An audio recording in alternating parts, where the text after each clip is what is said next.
Minority, Banjara, मुस्लिम, हे जे आपला जो ठराव आहे 12 बलुतेदारांचा प्रश्न आहे, अनेक प्रश्न आहेत. आणि याच्यामध्ये कालच मला असं वाटतं की धनगर समाजाचा सुद्धा फार मोठा मोर्चा या आपल्या इकडे आला होता आणि त्यांचे सुद्धा काही प्रश्न आहेत. तर ते सुद्धा प्रश्न जे आहे एमिकेबली सगळ्यांना विश्वासात घेऊन सोडणं आवश्यक आहे. त्यांचे सुद्धा जे आहेत यशवंतराव चव्हाण, होळकर, जोड रस्ते वगैरे वगैरे आहेत असे. अध्यक्ष महोदय, ह्या सगळ्यांवर चर्चा करून जो आहे मार्ग काढता येईल. मला सुरुवातीला सांगायचं आहे की छगन भुजबळ हा मराठ्यांचा विरोधक आहे अशी प्रतिमा जी आहे गेली काही वर्षांनी अलीकडे फारच मोठ्या प्रमाणावर केली जाते. अध्यक्ष महोदय, मी नगरसेवक म्हणून, महापौर म्हणून, आमदार म्हणून, मंत्री म्हणून कधीही हा या समाजाचा आहे म्हणून याच्यावर अन्याय करा किंवा त्या समाजाचा आहे म्हणून अन्याय करा अशी भूमिका घेतलेली नाही. मराठा समाज सुद्धा मला सारखा आहे, ओबीसी सुद्धा सारखा आहे, धनगर, आदिवासी, दलित सगळे समाज सारखे आहेत. पण अध्यक्ष महोदय, सध्या प्रतिमा अशी निर्माण केली गेली, भुजबळ विरोधक, भुजबळ विरोधक. अध्यक्ष महोदय, या अगोदर 2 कायदे या सभागृहात मंजूर झाले. एकदा मी मंत्रिमंडळात होतो, एकदा विरोधी पक्षात होतो. दोन्ही वेळेला या कायद्याला समर्थन करणारा हात मी पहिल्यांदा वरती केला की नाही, त्यांना द्या आरक्षण, त्यांना द्या. म्हणणं एवढंच होतं की वेगळं द्या. आणि मी जे म्हणतो याला कुणाचा विरोध आहे? आरक्षण ओबीसीला धक्का न लावता मराठा समाजाला द्या, याला कुणाचा विरोध आहे? काँग्रेसचा विरोध नाही, पवार साहेबांचा विरोध नाही, आमचा कुणाचा विरोध नाही, मुख्यमंत्र्यांचा. मग मी तेच म्हणतो, आमच्या आपल्या ओबीसी आरक्षणाला धक्का न लावता मराठा समाजाला आरक्षण द्या.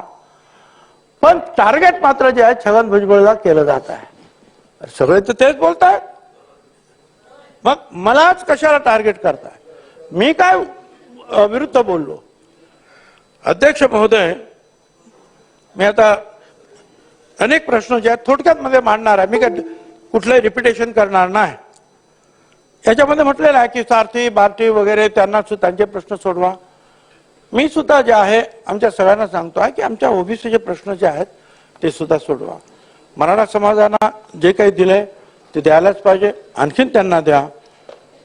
सारथी मार्फत जे आहेत मराठा समाजातील 46,000 विद्यार्थ्यांना 172 कोटी आपण दिले, द्या. इतर जे आहेत, इतर म्हणजे ओबीसी असतील किंवा तातीवर त्यांना पण द्या. अण्णासाहेब पाटील आर्थिक विकास महामंडळाचे 70,000 लाभार्थ्यांना 5,160 कोटी रुपये दिले, इतरांना द्या. ओबीसी समाजाला अजून सुद्धा इतर मागासवर्गीयांना म्हणजे माहिती आहे 1,000 कोटी रुपये सुद्धा एवढ्या वर्षामध्ये जे आपण क्रॉस करू शकलो नाही. आमचं म्हणणं असं आहे की त्यांना द्या, यांना सुद्धा द्या. काय चुका आमचे? अध्यक्ष महोदय, ह्या आर्थिक दुर्बल घटकांसाठी जे लागू केलेलं आहे 10% आरक्षण, जे आता मोदी साहेबांनी नवीन केलं, 75% पेक्षा जास्त नोकऱ्यांमध्ये 10% मराठा समाजाला आरक्षण मिळालं. हे माझे नाही, सरकारच्या आकड्यात मंत्र्यांनी जे वेळोवेळी जाहीर केलं, वर्तमानपत्रात सुद्धा आलं. महाराष्ट्र लोकसेवा आयोगाने जे काही 650 नियुक्त्या केल्या, 85% मराठा समाजाच्या केल्या. आनंद आहे. छत्रपती शाहू महाराज शिक्षण शुल्क शिष्यवृत्ती, पंजाबराव देशमुख वसतिगृह निर्वाह भत्ता, मराठा समाजातील 2,13,000 लोकांना एकूण 10,554 कोटी रुपये दिले. आनंद आहे. इतरांना सुद्धा ते द्या. माझं एवढंच म्हणणं आहे. आणि मी ह्या अर्थमंत्र्यांना सांगितलं, मुख्यमंत्र्यांना सांगितलं की जे जे त्यांना देतात, आणि हे मंत्रिमंडळामध्ये मी बोललो त्याच्यासाठी मग मुख्य सचिवांनी सांगितलं नाही, आम्ही हे सगळ्यांना सारखं देऊ. आमचं हेच तर म्हणणं आहे की सगळ्यांना सारखं द्या. साधं या महाज्योतीचं जे आहेत आपण काम सुरू केलं, काय झालंय? सारथीचं मुख्यालय कोल्हापूर, नाशिक, औरंगाबाद, खारघर, लातूर, नागपूर, अमरावती 8 ठिकाणी जागा दिल्या. 1 रुपया प्रति स्क्वेअर फूट, 1 रुपया. महाज्योतीसाठी नागपूरमध्ये पहिल्यांदाच प्रयत्न केला जागा मिळवण्याचा. त्यांना सांगितलं 28 कोटी रुपये अगोदर भरा, मग तुम्हाला जागा मिळेल. आणि ती सुद्धा फाईल इकडे तिकडे जाते. अध्यक्ष महोदय, काय करायचं, आम्ही मागायचं नाही? तुम्ही त्यांना द्यायला दिलत ना, आम्हाला का नाही 1 रुपया नाही? म्हणजे ओबीसींना, मी ओबीसी आहे म्हणून मी त्यांना नाही मला म्हणतोय, त्यांना दिलं, आम्हालाही द्या. 1849 कोटी रुपये जे आहे आतापर्यंत या कामासाठी मंजूर करण्यात आले. सारथीच्या वसतिगृहासाठी शासनाच्या इमारतीमध्ये सुद्धा विभागीय कार्यालय सुरू झाली. सर्व ठिकाणी, सर्व विभागांमध्ये.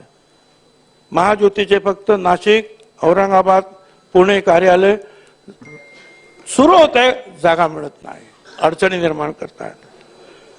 सर्व सारथीमध्ये सर्व विभागीय कार्यालयासाठी उपजिल्हाधिकारी दर्जाचे उपव्यवस्थापक, संचालक आणि स्टाफ आहे. महाज्योतीचा अजून आकृतीबंध मंजूर नसल्यामुळे मुख्यालयात सुद्धा काम करायला अधिकारी नाही. फक्त वरिष्ठ सहाय्यक दर्जाचे कर्मचारी आहेत. माझं म्हणणं आहे की हा तुझा भाव नको. 72 वसतिगृह तातडीने मंजूर करावी, ओबीसी विद्यार्थ्यांसाठी जाहीर केली, ही आमची मागणी आहे. आता दुसरा असं बघा, कधी कधी अशा एखादी खोच टाकली जाते. व्यावसायिक अभ्यासक्रमासह पारंपरिक अभ्यासक्रमातील विद्यार्थ्यांना प्रवेश मिळावा यासाठी आम्ही असं म्हणतोय की शासन निर्णयातली व्यावसायिक हा शब्द वगळा. सारथी बार्टीमध्ये व्यावसायिक हा शब्द नाही, मग महाज्योतीमध्ये हा शब्द कसा काय टाकता? लहान एखादी गोष्ट करून टाकता. अध्यक्ष महोदय, जर सारथीच्या विद्यार्थ्यांना जागा मिळाली नाही तर महिन्याला 6,000 रुपये मिळतात. आमचं म्हणणं आहे की ओबीसींना द्या 6,000 रुपये मिळणार. ते आता म्हणतात आम्ही करतो त्याची व्यवस्था. ह्या वंचित समाजाच्या कल्याणासाठी योजना राबवताना भेदभाव नको. ओबीसी आणि धनगर समाजाचे प्रस्ताव अनेक महिने अडकलेले आहेत. धनगर समाजाच्यासाठी 2019 मध्ये 1,000 कोटीच्या 12 योजना जाहीर केल्या. पुरेसा निधी अजून मिळालेला नाही. धनगर विद्यार्थ्यांचे प्रस्ताव धूळ खात बसलेले आहेत. विद्यार्थ्यांना 5,500 धनगर विद्यार्थ्यांना दर्जेदार शिक्षण दिलं जातं.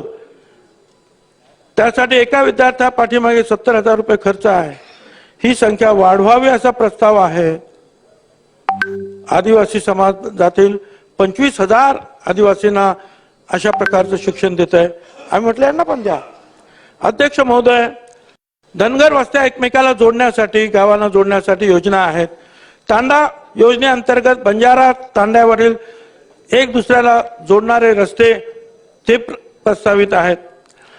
अण्णासाहेब पाटील आर्थिक विकास महामंडळाचं भांडवल 1,000 कोटीचं आहे. ओबीसी महामंडळाचं भांडवल आहे 150 कोटी. म्हणायला गेलं तर ओबीसी समाज सगळ्यात मोठा आहे. तुम्ही 54% म्हणा, 50% म्हणा, आणखीन काय म्हणा, पण त्यांना 1,000 कोटीचं असेल तर यांना 150 कोटी का? ते वाढवा. अध्यक्ष महोदय, हे असे जे प्रश्न आहेत. वसंतराव नाईक महामंडळाचं भांडवल 100 कोटी फक्त आहे, वाढवा ना ते. हे जे प्रश्न आहेत अध्यक्ष महोदय, माझ्याकडे जे मी आता बोललो, 1 रुपया भावानं जे आहेत 9 ठिकाणी जागा मिळाल्या. हे सगळे माझ्याकडे पेपर्स आहेत. सगळे काही अट नाही, अडचण सगळ्या सुटल्या. महाज्योतीसाठी 27 कोटी रुपयाची मागणी, अजून जागा मिळत नाही. अध्यक्ष महोदय, 9 ठिकाणी सारथीची बांधकामं सुरू झालेली आहेत. पैसे मंजूर होऊन माझ्याकडे सगळे रिपोर्ट्स आहेत. मी वेळ घेत नाही जास्ती, फक्त आपल्याला मला बोलू देत ना. मी हे मंत्रिमंडळात सुद्धा बोलतोय, काळजी करू नका. हा, अध्यक्ष महोदय, आता हा सर्वोच्च न्यायालयाने जो मराठा आरक्षणाचा मागचा जो आपला निकाल जो आहे त्यांनी जो फिरवला, त्याच्यामध्ये तो गायकवाड रिपोर्ट जो होता त्याच्यामध्ये काय म्हटलं होतं, लोकसेवा आयोगामधील प्रतिनिधित्व आहे मराठा समाजाचं, अ ग्रेड मध्ये 33.23%, ब मध्ये 29%, क मध्ये 37%, ड मध्ये 36.53%. हे गायकवाड रिपोर्टचं मी सांगतोय, जे सुप्रीम कोर्टाने निकालात दिलेला आहे. हा निकाल आहे. IAS मध्ये मराठा समाजाचे 15.5% आहेत, IPS मध्ये 28% आहे, IF मध्ये 18%. मंत्रालय केडर मध्ये ए ग्रेड मध्ये सगळे एकत्र केलं तर 54% होतात. ए मध्ये 37.5 आहे, बी मध्ये 52.5 आहे, मग परत सी मध्ये 52.5 आहेत, मग ड मध्ये जे आहेत 55.5 आहेत. अध्यक्ष महोदय, सरकारी नोकरी परवाच्या दिवशी आलं, सरकारी नोकरीमध्ये ओबीसी आरक्षण 27% असायला पाहिजे, 9.5% आहे. अध्यक्ष, आमचं म्हणणं याचा पाठपुरावा करा ना, आमचं आरक्षण द्या, एवढंच आमचं म्हणणं आहे. 27% तर 27% द्या ना, 9.5%. अध्यक्ष महोदय, जे सारथीला मिळतोय ते महाज्योतीला द्या, आणि जो ओबीसीचा जो रिक्त पदाचा जो अनुशेष आहे हा 9.5%वर 27% तो अगोदर भरा, आमची मागणी आहे. अध्यक्ष, आता आपण वेगवेगळे म्हणतो किती टक्के हे आहेत ते टक्के करा, जात गणना. अध्यक्ष महोदय, कोण नाही, प्रत्येक जण तर म्हणतो जात गणना करा. बीजेपीचे अध्यक्ष सुद्धा म्हणतात बावनकुळे जात गणना करा, आम्ही सुद्धा म्हणतोय, पवार साहेब म्हणतात, कोण सगळे म्हणतात. त्यांनी तुम्ही ठराव मांडला, मंजूर केला, करा जात गणना. बिहार करू शकतो ना, आपण पण करा. अध्यक्ष महोदय, आपल्याला कळेल, तरी कमी असेल तर कमी द्या. भुजबळ साहेब, कन्क्लूड करायला लागेल. नाही साहेब, महाराज मी आताची सुरुवात केली, प्लीज माझी विनंती आहे साहेब. होणार नाही, माझे हात जोडले, आपल्याला कन्क्लूड करायला लागेल. आपण विनंती केली म्हणून आपल्याला सर ऑलरेडी 20 मिनिटं दिली आहेत. आपण 10 मिनिटात Please. कन्क्लूड करा. प्लीज 10 मिनिटात कन्क्लूड करा. प्लीज.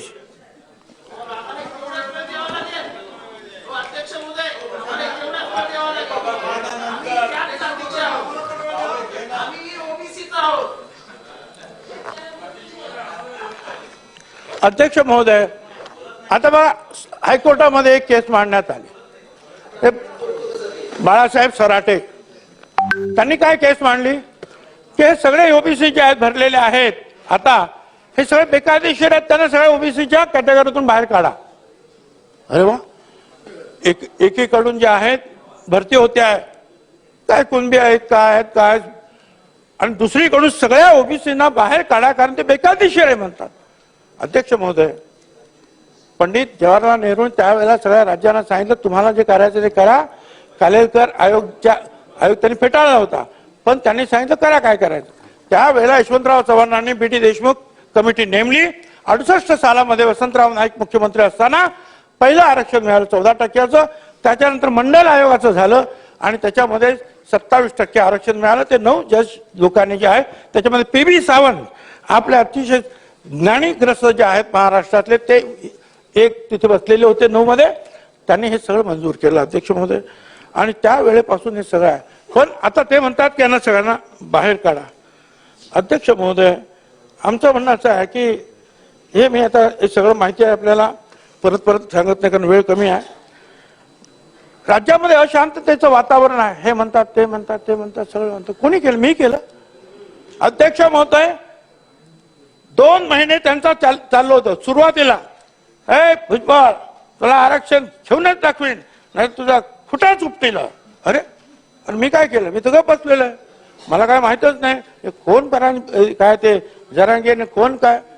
मी आपलं तर काय चाललंय यांचं, बोलले फक्त भुजबळ भुजबळ भुजबळ. मी गप्प.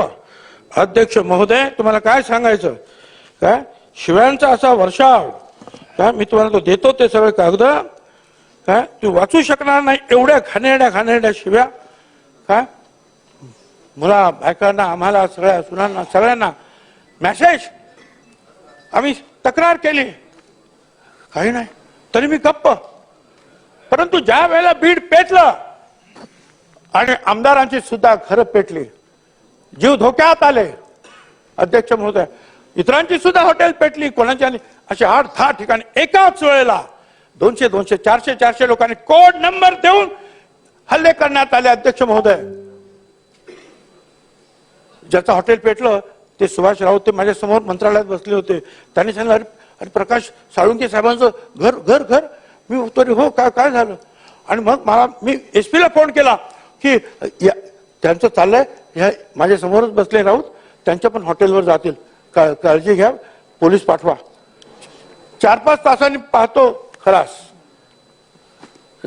अध्यक्ष महोदय, ते संदीप क्षीरसागर, जयदत्त क्षीरसागर, वेगवेगळे आमदार आहेत ते.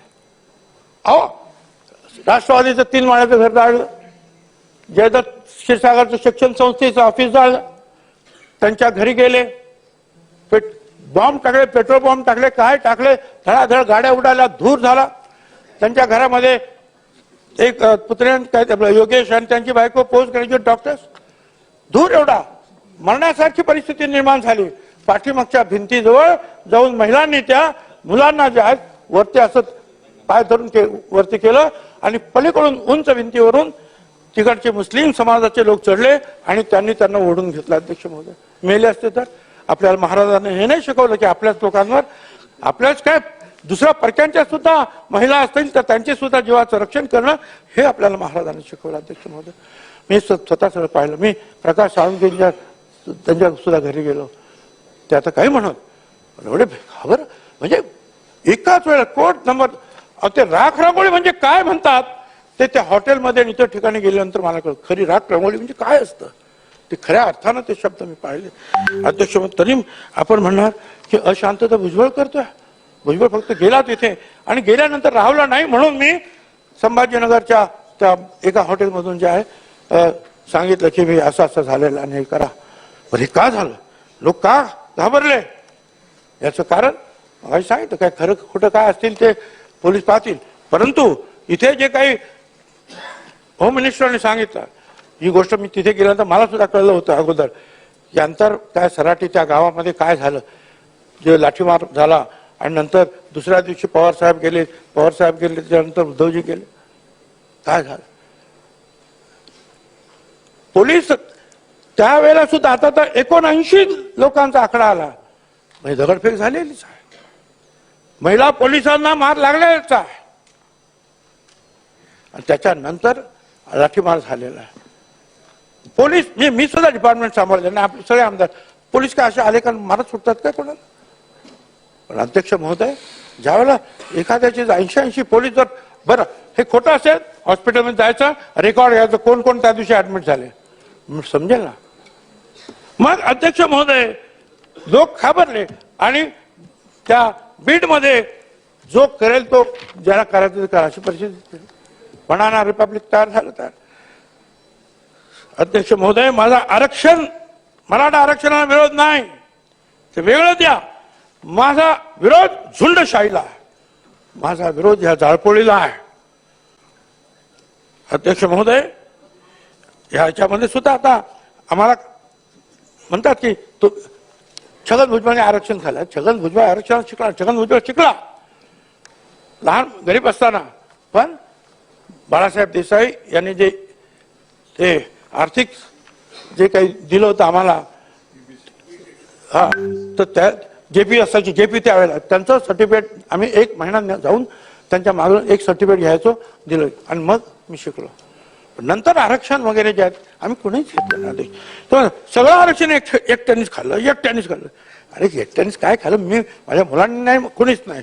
प्रश्न असा आहे की याच्यामध्ये 13% तर दलित आहे, 7% तर आदिवासी आहेत, 3% विमुक्त जाती आहेत, बेरड, कैकाडी, पारधी, भामटा, रामोशी 14 जाती, भज ब मध्ये NTB मध्ये 2.5% गोसावी, बेलदार, भराडी 37 जाती, भज क मध्ये 3.5% धनगर त्यांच्या तत्सम जाती, भज ड मध्ये 2% वंजारी जाती आणि गोवारी 2%, 17% शिल्लक आहे. आमचं म्हणणं असं आहे की 17%मध्ये 374 जाती आहेत.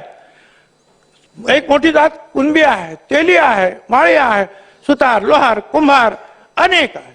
अध्यक्ष महोदय, याच्यात येऊन काय भेटणार? मगाशी आशिष शेलार यांनी सांगितलं की 10% आरक्षण पवार मोदी साहेबांनी दिलं. त्याच्या अगोदर पाटीदार, गुजर, जाट आणि काय आंध्रप्रदेश कापू आणि काय ते समाज आहे तो. हा, पण ते जे आहे त्या 10%मध्ये ते झाल्यानंतर ते आंदोलन थांबले अध्यक्ष महोदय. आणि इतर सुद्धा महाराष्ट्रामध्ये 10%मध्ये मराठा समाजाला आरक्षण मिळालं. त्यांनी जे सांगितलं ना की त्याच्यामध्ये आणखीन काय ते द्या आणि द्या ना ते मराठा समाजाला ते आरक्षण. तसं करता येईल ते पाहून घ्या तुम्ही. पण अध्यक्ष महोदय जे आहे, आम्ही एवढंच म्हटलं की बाबा आमचं आरक्षण थोडं आहे, तुम्ही काही येऊ नका. आणि अध्यक्ष महोदय, आपण इतर ठिकाणी जे आहे शेतीवाडीला सुद्धा दिलं, मीटिंग आहे, जाहीर सभा आहे, परंतु दुसऱ्यांचं शेताचं नुकसान केलं त्या लोकांनी दिले पैसे द्यायला पाहिजे. पण मग कोट्यावधी रुपयांच्या घरं जाळण्यात आली, त्यांना सुद्धा द्या ना पैसे, सरकारनं पैसे. मी त्यांना सांगतोय मागे म्हणजे प्रकाश सोळंके असतील, ते संदीप क्षीरसागर असतील, हॉटेल असेल, कोणी असेल, द्या ना. ही माझी मागणी आहे अध्यक्ष महोदय. अध्यक्ष महोदय, शिंदे समिती स्थापन झाली. मला फोन केला, सांगितलं की बाबा असं असं निजामकालीन जे आहेत. म्हटलं द्या ना बाबा, आमचं काय म्हणणं नाही. जर तुम्ही निघाला असेल, एखाद्याचं राहिलं असेल त्या भागात तर द्या. आम्ही दिलं अध्यक्ष महोदय. परंतु नंतर ते म्हणाले नाही, वाढतच गेलं. पहिल्या दिवशी सांगितलं 5,000चा काहीतरी मिळाला आकडा आणि म्हणाले की तेलंगणात मध्ये निवडणुका जाता येत नाही. ऐकायला तयार नाहीत, उपोषण करते. 2 दिवसांनी सांगितलं 10,500. कॅबिनेटमध्ये आले 13,500. त्याच्या दुसऱ्या दिवशी आले आणखी 2,000. ठीक आहे, बरं ते नाही झालं. मग मराठवाड्यातील सर्व मराठा समाजाला कुणबी सर्टिफिकेट द्या. ठीक झालं. मग त्याच्यानंतर सगळ्या महाराष्ट्रातील समाजाला मराठा समाजाला कुणबी मराठा सर्टिफिकेट द्या. आता असं म्हणून विचारलं मग काल पृथ्वीराज बाबांना, तुम्ही घेणार का? बाळासाहेब थोरात तुम्ही घेणार का? शंभूराज तुम्ही घेणार का? अरे पण नसेल तर सांगा. एक नारायण राणे तरी बोलले की नाही, मराठा समाज हा मराठा समाज आहे, कुणबी वेगळा समाज आहे. पण मग कशासाठी 8% सगळ्यांना द्या? अध्यक्ष महोदय, आमचा विरोध यासाठी आहे की भाई संपूर्ण महाराष्ट्राची व्याप्ती तुम्ही करता. अगोदरच या महाराष्ट्रामध्ये ज्यांना पाहिजे त्यांनी घेतलेले आहेत. पण आता जाऊन ज्या पद्धतीने ते घेतले जातात अध्यक्ष महोदय, ते फारच अध्यक्ष महोदय सांगण्याच्या अतिशय चुकीच्या पद्धतीने ते अध्यक्ष महोदय त्याच्यामध्ये जे आहे ती मांडणी केली जाते. आणि काही ठिकाणी लोक घाबरून जे आहेत वाटेल तसे ते. आता इथे बघा, मी आज अहमदनगरमध्ये जामखेड आणि काय निमगाव वगैरे तिकडचं कुणबी त्याच्यामध्ये कोण सुतार आहे, कोण ब्राह्मण आहे, कोण वंजारी आहे, सगळे कुणबी लिहून टाकले एकाने. हे माझ्याकडे कागद आहे. हे दुसरे जे आहेत त्याच्यामध्ये काय आणखीन चाललंय. पूर्वी आपल्या नावामध्ये छगन एक नाव, खालच्या ह्याच्यामध्ये मग वडिलांचे नाव चंद्रकांत, मग खालच्या ह्याच्यामध्ये आडनाव भुजबळ, म्हणजे 3 ओळी गेल्या. मग आडवी रेघ, पण त्याच वेळेला उभी पण रेघ येते आणि तिथे लिहितात जात. आता तिथे जात लिहिली समजा सुतार, मग 2 ओळी शिल्लक राहिल्या वडिलांच्या पुढची आणि आडनावाच्या पुढची, तिथे लिहून टाकतात कुणबी. You understand? हे सगळं माझ्याकडे या मी दाखवलं त्यांना. हे चाललंय असं अध्यक्ष. हे आपण थांबवणार की नाही हे थांबवा, एवढंच मला म्हणायचं आहे. अध्यक्ष महोदय, मी अनेक वेळा सांगितलं, ह्या भारतीय संविधानाच्या 19व्या कलमानुसार आपल्याला कुठे बंदी करता येत नाही. प्रत्येक गावामध्ये मी सांगतो, अरे यांना उठवा, हे काढा बोर्ड, जाऊ द्या आमदारांना, त्यांना कामं आहेत, त्यांना जाऊ द्या. जाऊन देत नाही कोणाला पण. म्हणजे केंद्रीय मंत्री त्यांच्यावर दगडफेक, आमदारांना, अनेक आमदारांना दगडफेक झाली. कशासाठी कारवाई होत नाही अध्यक्ष महोदय? दुःख हे आहे. मगाशी सांगितलं तुम्हाला, एखादी अशी भगिनी निघते अध्यक्ष महोदय, हे आता ही सगळी जी आहेत पिस्तूल त्यांच्याकडे सापडतात अनेक. हे काय चाललंय अध्यक्ष महोदय? झाडपोळ वगैरे वगैरे वगैरे. पोलिसांवर आले होते आधी सगळं आता आहे. अध्यक्ष महोदय, तुम्ही मला वेळ कमी म्हणजे थोडंसं मेहरबानी केली तर बरं होईल बाबा. मी काय साहेब परत- अर्धा तास झाला. मी परत पाहिजे तर या 4 वाजून 1 मिनिटांनी चालू या- केलं या- आपण. या पूर्ण सेशन मध्ये बोलणार नाही बस. नाही पण या प्रस्तावावर बरेचशा लोकांना बोलायचं म्हणजे- असल्यामुळे अजून मॅक्सिमम 5 मिनिटात आपण एक थांबवा. 10 मिनिटं 5 मिनिटात एक आणखीन एक बाबा बरोबर ना 10 मिनिटं चालली.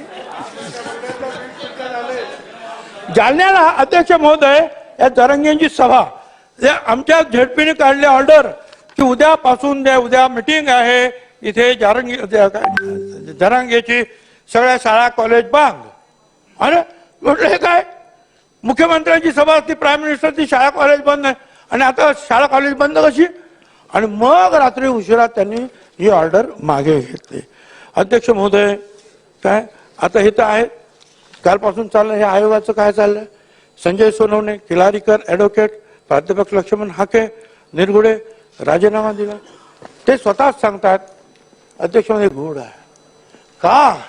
ह्या सगळ्या गोष्टी अध्यक्ष महोदय कोणी ना कुठेतरी पुढे कोर्टात जातील ना अध्यक्ष महोदय, लोकांना दाखवतील हे काय झालेलं आहे. अध्यक्ष महोदय अध्यक्ष महोदय बाबा तुम्ही खूप चांगलं बोललात पण मला असं एक म्हणायचं आहे की तुम्हाला असं नाही वाटत की त्यांना जाऊन सांगावं उपोषण करते जे होते जरांगे की बाबा ओबीसी आरक्षणातून काही तू मागू नको, त्यांना धक्का लावू नको, जाळपोळ करणं चूक आहे, जिवंत काडतूस बाळगणं त्यांच्यावर संबंध ठेवणं चूक आहे, पोलिसांवर हल्ला करणं चूक आहे, गुन्हे मागे घेण्यासाठी दबाव टाकणे चूक आहे, गावबंदी करणे चूक आहे, एका समाजाच्या मागणीसाठी शहर बंद करून सर्व लोकांना वेठी धरणं चूक आहे, अमुक तारखेपर्यंतच आरक्षण द्या अशी बालिश मागणी करणं, शासनाला धमकी देणं चूक आहे, सरसकट कुणबीची मागणी करून आरक्षण मिळवण्याची प्रक्रिया हे असं करणं चूक आहे. आपण मुख्यमंत्री आहात, तुम्ही केलं असतं ना तर मला बरं वाटलं असतं पण अध्यक्ष महोदय तुम्ही नाही केलं. अध्यक्ष महोदय आता जरा थोडस हे सर्वोच्च न्यायालय 5 मे जयश्री लक्ष्मण पाटील केस 5 मे 21 सर्वोच्च न्यायालय 19 मध्ये काय म्हणताय सर्वोच्च न्यायालय. The modern history of Maharashtra is witness to the continued dominance of Maratha in its society and polity as evident from the fact, for example, that in the post-independence period, the community provided the largest number of chief ministers during the full bench hearing on. What is that?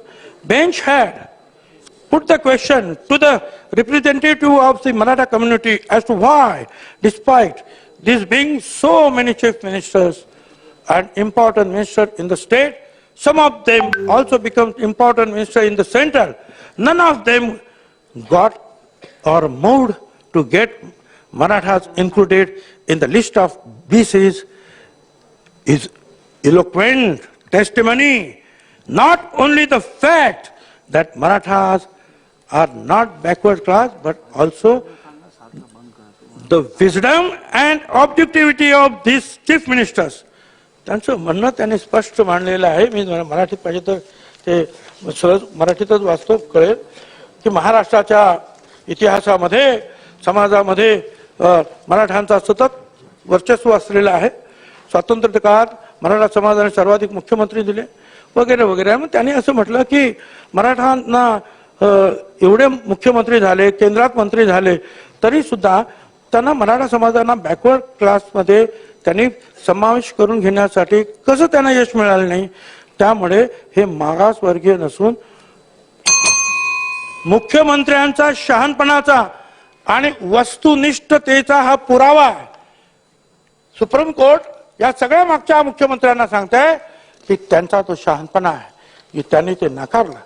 अध्यक्ष महोदय पुढे असं झालंय. अध्यक्ष महोदय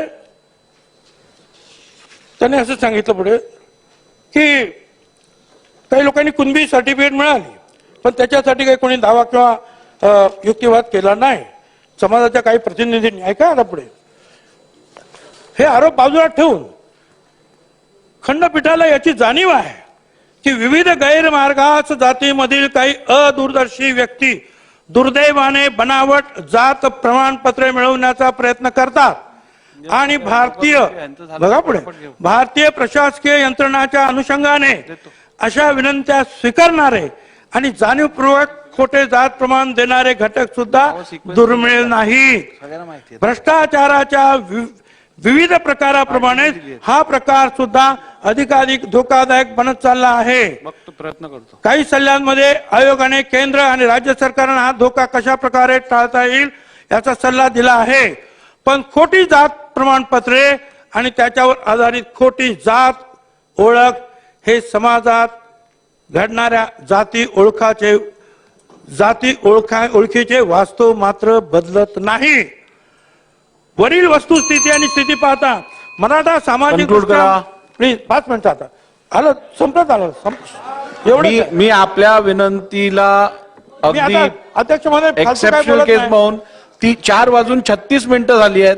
4:40 आपल्याला थांबवायला लागणार. 4:40. त्यांनी असं सांगितलं अध्यक्ष महोदय की पुढे ऐका, मराठा सामाजिक दृष्ट्या मागास समुदाय नसून तो सामाजिक दृष्ट्या प्रगत आणि प्रतिष्ठित समुदाय असल्याचे खंडपीठात आढळून आले. त्यामुळे महाराष्ट्रासह मागासवर्गीयांच्या केंद्रीय यादीत मराठा जातीचा समावेश कुणबी सोबत करण्यास विनंती नाकारली गेली पाहिजे.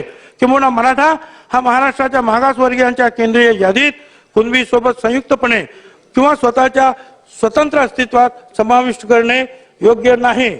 आता हे सगळं झालं. अध्यक्ष महोदय इथे जे आहे मी आता याशिवाय तुम्हाला जे तुम्हाला वाचून दाखवा. नको वाचून दाखव पटलं.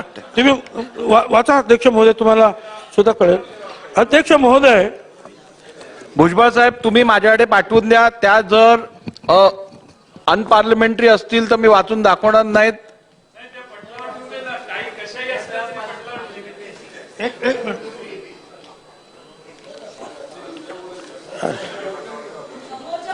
अध्यक्ष महोदय आता ऐका, जरांगे साहेबांचा पुन्हा हल्ला बोल, मी त्याचा कार्यक्रमच करतो म्हणजे माझा.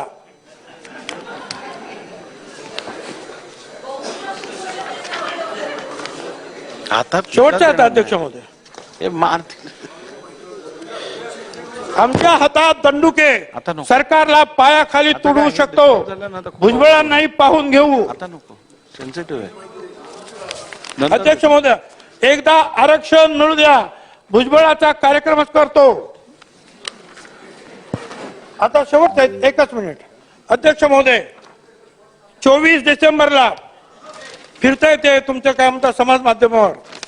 24 डिसेंबरला नाशिकला Bhujbal knowledge city, Bhujbal farm, ज्यांना कोणाला हे पाहायचं आहे त्यांनी नावं कळवावी किंवा कोण कोण पाहू इच्छितात बघा. म्हणजे माझ्यावर हल्ला करण्याची तयारी सुरू झालेली आहे. होणार. प्रकाश सोळंकेचं झालं, संदीप क्षीरसागरचं झालं, कोण जायला तयार नाही. आमचं सुद्धा होईल. कोणी यावं अशी अपेक्षा नाही. जे काय व्हायचं ते होईल. पण अध्यक्ष महोदय त्याच्या पुढे कालपासून मी सकाळी उठलो आणि पाहिलं, अरे पोलीस का वाढवता रे, कशाच काय झाली, गडबड काय झाली. साहित्यावरून इनपुट आलेला आहे की भुजबळाला गोळी मारली जाईल. पोलिसांचा रिपोर्ट. पोलीस मारा, हरकत नाही, मला तयार आहे अध्यक्ष महोदय. परंतु अध्यक्ष महोदय मला म्हणायचं हेच की हे जे आपलं चाललेलं आहे मराठा आरक्षणाला माझा विरोध नाही. त्यांना वेगळं आरक्षण द्या, की झुंडशाही थांबवा. आज छगन भुजबळ आहे, उद्या आणखी कोणी प्रकाश सोळंके झाला, क्षीरसागर झाला, आणखी झाला, आता भुजबळ होईल, मग हे होईल, मग ते होईल, मग ते होईल. आणि आपण सगळे गप्प बसणार आहात. काही त्याच्यावर बोलणार नाही, कोणी त्याचा धिक्कार करणार नाही, कोणी त्याचा निषेध करणार नाही, कोणी त्यांना बघायला जाणार नाही. ज्यांची घरं जळतील त्यांना अध्यक्ष महोदय काय करणार आपण महाराष्ट्र, आपण खऱ्या अर्थाने या महाराष्ट्रामध्ये हे आपण सगळं पाहणार आहोत का, कोणी याच्यावर धन्यवाद. नाहीत का. हाच या महाराष्ट्र